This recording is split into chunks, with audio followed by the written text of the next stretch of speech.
Hi, BrenTech here, where tech is made simple. So installation images, as you may well know, often contain older Defender definitions, which can expose newly installed systems to threats until updates are downloaded.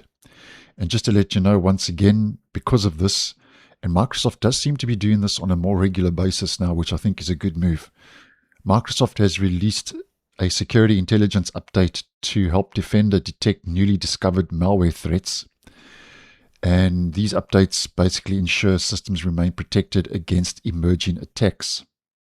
Because the first hours of a newly installed Windows installation can leave the system vulnerable because of a Microsoft Defender protection gap, as I have been posting. So if we head over to the support article, here we can see the update supports the following OS installation images. So that's basically Windows across the board. And here's the version information. We can see Security Intelligence version 1.445.6.0. Here's the package size information. And here's where you can obtain the update for the different versions of Windows. I'll leave this post in the description if you'd like to get access to that.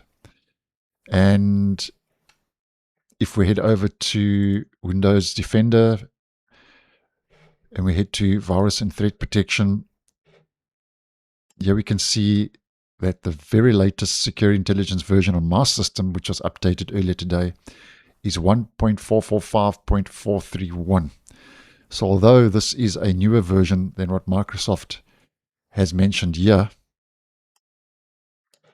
this still brings it more up to date, which I think is a good move.